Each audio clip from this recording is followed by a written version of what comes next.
Thank you for tuning in to this week's episode of the Way Up Podcast with your host, Geoff Knoll. In this week's episode, I have the pleasure of interviewing Gwen Foster. Gwen was born in the Philippines and currently lives in Italy. She is a success coach and a content creator. Gwen believes that everyone has the ability to achieve greatness, and she can help you tap into your unlimited potential so you can live the life you've always dreamed about. The Way Up Podcast is sponsored by me. I'm a real estate broker in the state of Missouri, and I believe that this message is worth my investment. Stay with us to the end. I know that you won't be disappointed. Hey, I am so excited to be with my friend Gwen Foster. Now, Gwen is a content creator. She is a success coach. We're on a similar journey. We're both putting out positive content, trying to help the people around us. We stumbled upon each other's material. She reached out, sent me a message, and here we are. We're doing this together. Gwen is from Colorado. I think you're in Italy, living there right now. Is that correct? Perfect. Well, Gwen, go ahead and share a little bit about yourself and really what you're doing, what your purpose is. So first, I would like to thank you for inviting me in your podcast, and I'm really honored to be here and just to share this message with you. And so in the past few years, I've been so fascinated in understanding what drives people to be successful. And by success, I mean, how does one go from earning a 5-figure income to 6, 7, and above? Why is it that I can take 2 people and put them in the same course, the same program, and in a year later, one person comes out rocking and the other person can barely get any client? If success is solely about learning technical skills, then technically both people should succeed equally. But that's never the case, is it? And we see this all the time. So what is this invisible force that seems to stop people from succeeding, that separates the average from the top performers? And what makes Michael Jordan Michael Jordan? And that's what I want to explore with you today. But before I dive in, I want to take a little step back and tell you a little bit more about myself and my background. So when we spoke over the phone, I told you I was from Colorado, but I actually moved there when I was 18. I grew up in a small village in the south of Philippines where we lived in poverty. My father was a meth head, and he not only spent every last of our penny to buy drugs, but he also kept trying to kill us because he would get so high and he would start to hallucinate and think that we were skeletons. And so one day he would get his grenade and he was about to explode all of us. But luckily my grandpa stopped him on time. And I remember I was always so hungry because food was pretty scarce from where I was. And my sister and I would always sneak up to our neighbor's backyard, and climb up to their mango tree and steal some of their mangoes just to have something to eat. So I grew up with a mentality of scarcity. There was never enough money or food to go around. And that's the first invisible force that I want to explore with you. Your own paradigm, that is the main contributor to whether you're going to be successful or not. And paradigm is a set of beliefs, how you think, how you behave. It's what you identified with. And life is only going to take you as far as your beliefs allow you to. Yeah, it's really powerful how what you believe actually takes root in your life, isn't it? If you believe that you are able or capable of doing something, that is what dictates what you do, not what actually you could physically do. What you believe is what makes it possible. Exactly. And so if I have a belief that there's never enough money to go around like I had, I will always find myself in that situation where I don't have enough. And let's say that I made an extra 10 grand. And because I believe that there's not enough, and in my subconscious mind, even though I'm not physically aware of it, I would look at my bank account, and the first thing that would come to my mind would be, oh, I have 10 grand. What can I buy next? Instead of looking at that and see what can I invest. But since I have this subconscious belief that I don't have enough, I'm always going to find myself in that situation. And I would start to spend the money carelessly until I find myself there again. I don't have enough. When it's all gone, I would think back and say, wait, a month ago, I had 10 grand. What the hell happened? And I'm sure, you've noticed that in other areas of your life that your belief became a self-fulfilling prophecy. Mm-hmm. And so thus the cycle just keeps repeating itself until we change our paradigm. If you want your external circumstances to be any different, we first have to change from within, and only then our physical reality would change. If we try to change our current results without changing the inside, even if you succeed a little bit, you would self-sabotage, because there's a saying, as above, so below, as within, so without. It means that your current reality right now is a reflection of your internal reality. But the good news is that we can always change our beliefs, our thought patterns, our behaviors, and as a result, it will change our reality. So what you're saying absolutely resonates, and I'm sorry to interrupt you, but this resonates with me. I grew up in a somewhat poverty. My dad was a preacher, which wasn't a big paying thing. Not the same situation, but we didn't have a lot. We weren't starving. We had food in the house, but I had this mentality of similar to you, like just survival mode more so than getting ahead. I had a question for you from what you're saying. At what point in your life did you start to realize, hey, this doesn't have to be this way. I can create my future. What age do you think you were? Was there a turning point? Was there something that happened that made you realize, I'm not going to live like this anymore? This isn't how I have to continue. Yeah. So I guess that would be around 22 when I met my husband. He has a completely different mindset. He grew up in a completely different environment as I was. He was nurtured, he was loved, he was cared for. And he implanted in me his own beliefs that it doesn't always have to be like that. Things can change. You can build your future for your own as you want. It's your choice. The life is in your hands. And that's when I start to understand things. And that's when I start to explore the idea of self, all this, what we're talking right now. I guess that would be the answer to your question around 22. And he completely changed my beliefs to, I'm never going to get out of this situation. This is my whole life too. I am the controller of my life and I own my life. And I guess that's what needs to happen for most people, is to just have that one realization that things can change if you want to. You have the power within you to change it. As for you, when did you realize that you no longer have to live in poverty or in that lack mindset?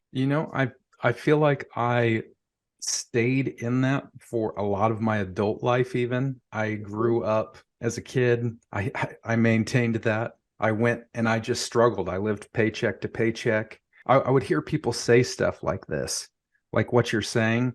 And I'd be like, well, that's great. If I had the $10,000 in the bank account, that would be cool. That would be an opportunity that I don't have. And like, that's a limiting thought right there in and of itself. Is, yeah, wouldn't it be nice if I was dropped into the life of success where I have these things. But Yeah. the truth is, I had a job. I was making money. I could have been wiser with the way that I spent it. I just Hmm. I didn't really know. And it's not Yeah. that people weren't telling me. I had this belief that if I'm going to have enough, I've got to do what I'm going to do. The outcome of that was me staying broke really for several years of my life. So I was probably in my early to mid 30s before I had a realization that this isn't how it has to be. Yeah. But it's life Well, changing. yeah, exactly. Once you realize that, it's like being born again. You have a completely different view of the reality. And so our beliefs are simply the meaning we give our past experience. If I believe that there's not enough money to go around, that's just the opinion I gave my past experience. But we often think that our beliefs are facts about the reality and they can't be changed. But that's not true because beliefs constantly change. And this is how our beliefs work. Let's say that in first grade, I have a teacher that tells me I'm not good in math. And every time I would repeat that scenario in my head, the belief becomes stronger.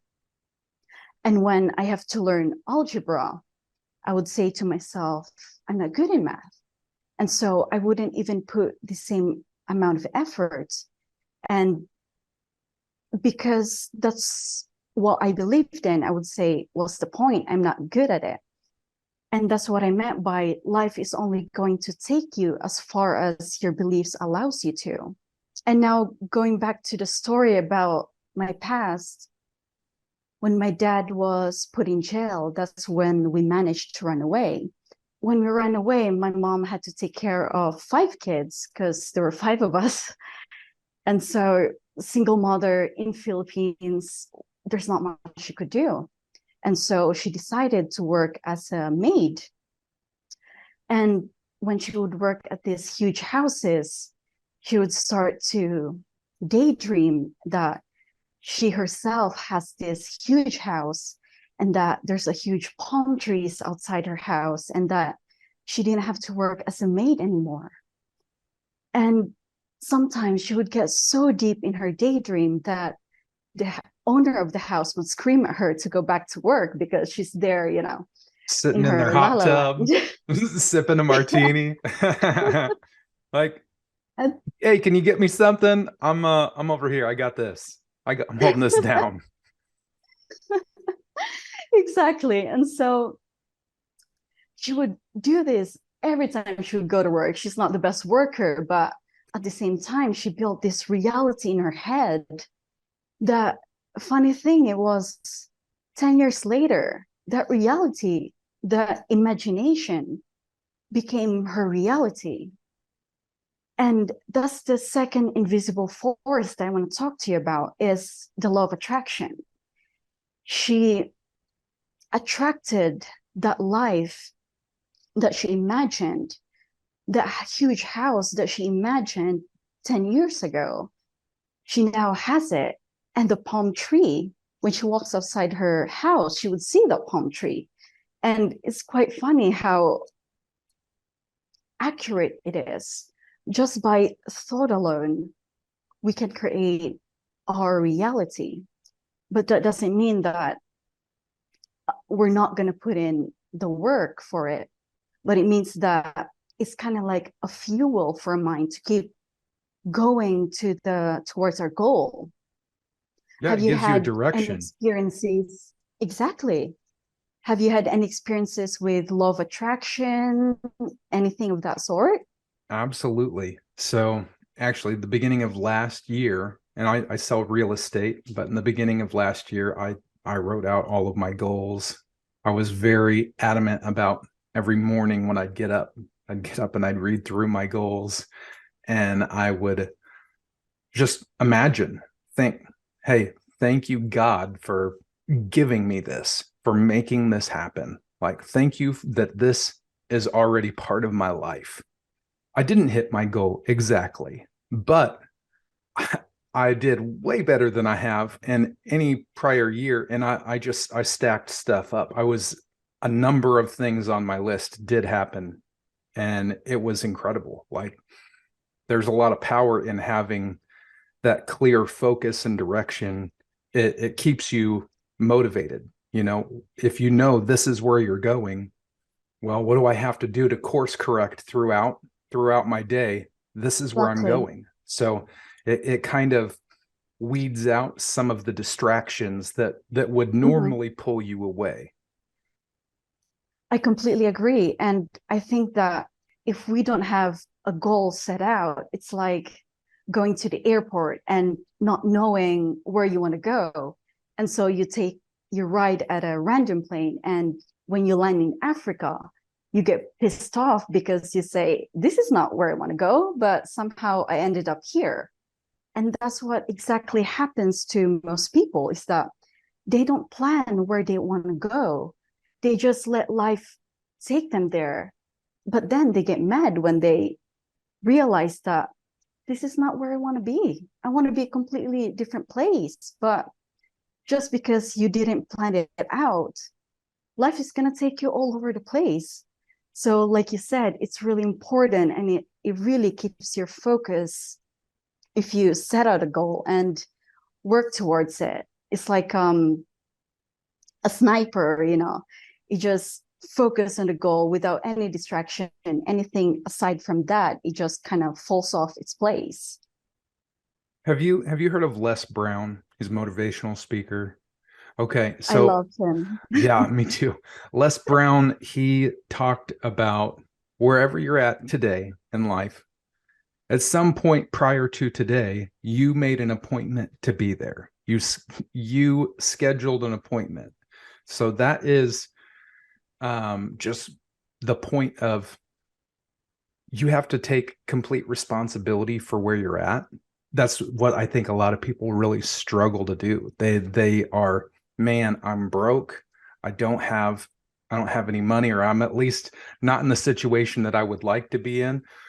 But they are looking at all these external things and blaming other people, other things, other reasons. I mean, you have as much reason as anybody that you could blame your dad for to never do anything with your life. You know what? This is the rough upbringing that I had. I didn't have the opportunities that other people did. So that's why I never did anything. But that's not your story. You made a different story for yourself. So, Exactly. just owning your responsibility. And I have this conversation with my son. I have a 14-year-old son, and this is a pretty common thing because it's normal. A kid is going to blame other people. Oh, this person did this, and that's why I did what I did. Well, no, you have control over what you do. You are the only person that has control over what you actually do. I can tell you to do something, but unless you do it, you're responsible. Like, you have to take responsibility. So that is it's powerful. If you own that, the cool thing is, even if you're not in a position that you want to be in, you can change it because you have control to change it. It's up to you. Exactly. Yeah. You're like the driver of your life at that point. You're no longer blaming your external circumstances for where you are today. Instead, you can just take whatever situation you have and turn it into something that you want. And so it's a very powerful to understand that, because you're no longer living as a victim, but as someone who is in control. You know what I mean? Mm-hmm. I guess the other stuff I want to discuss is the law of cause and effect. By that, I mean, every action has an equal and opposite reaction. That you and I have a YouTube channel, and that's a cause that we started, is to start a YouTube channel. And as an effect, we would have viewers coming into it. But since we started a few months ago, we're not going to see a lot of effects right now. It's going to take few years, few months, maybe a few years to build up and really start seeing the fruits of our efforts. And success is the same way. Sometimes we think that if I put a lot of effort right now, I'm going to get result tomorrow. But that's never the case, you know. It takes time, it takes momentum. And because most of us don't see results today or the next day, we give up on what we're trying to achieve. We tell ourselves it's not worth our time. Maybe I'm not doing this right, or maybe I chose the wrong business or the wrong activity to do, instead of understanding that the law of cause and effect states that your actions today will have little to no effect in the near future. However, if you repeat the same actions over and over again, then you would see an exponential increase in the result that you're going to get. But that's going to be later on. That's going to be after you put in all this effort, all this time to become better, to grow, and to create this exponential result for yourself. And I guess that's what I try to remind myself every day when I make YouTube videos, because I would see little views and I would tell myself, what am I spending all this time for? You know, taking videos, editing. It's a lot of work. It is work. Then, it is work. Yeah. And fortunately, I kind of enjoy the video editing, but man alive, it's time consuming. It takes so much time. Let me ask you this, because the podcast for me, I have just made amends with myself of, even if nobody else was to watch, I'm gaining value from having these conversations with people like you, with all of these people with diverse backgrounds, and they are accomplishing things. And it's not always about money. Like, it's, you know, if they're successful in their marriage, if they're successful parenting, those things attribute greatly to being successful in life and having a happy life. So, you know, I'm gaining value from every single episode.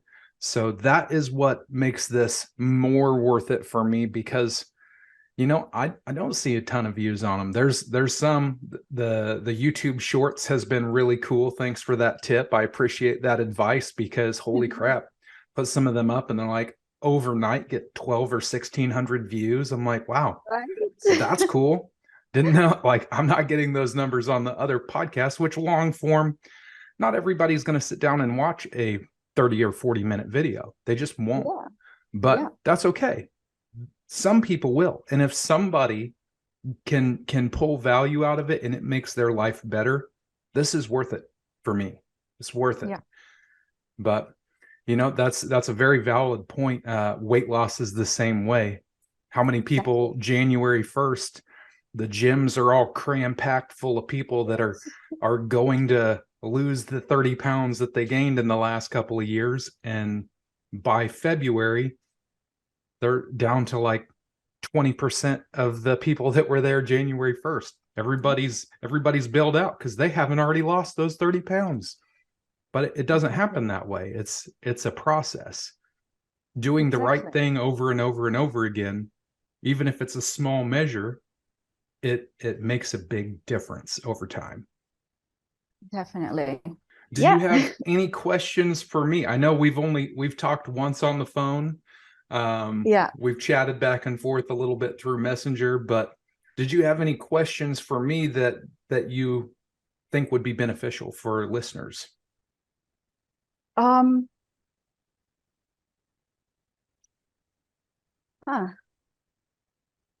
think of any right now. Would you like to know how many quarters I can fit into my belly button? Because it's about $1.75. Just so you know. That's pretty impressive. Yeah, I mean, it's a good way to make $1.75 too, because people usually don't want their quarters back after you put them in your belly button. Yeah. Yeah, sweet. Pretty much. Yeah. Well, Gwen, I greatly appreciate having you on the podcast. I am absolutely going to continue following your content that you're putting out. I'm going to share a link in the description so that other people can also follow your content. All right, Gwen. Well, hey, thanks for coming on. I appreciate you. Let's stay in touch.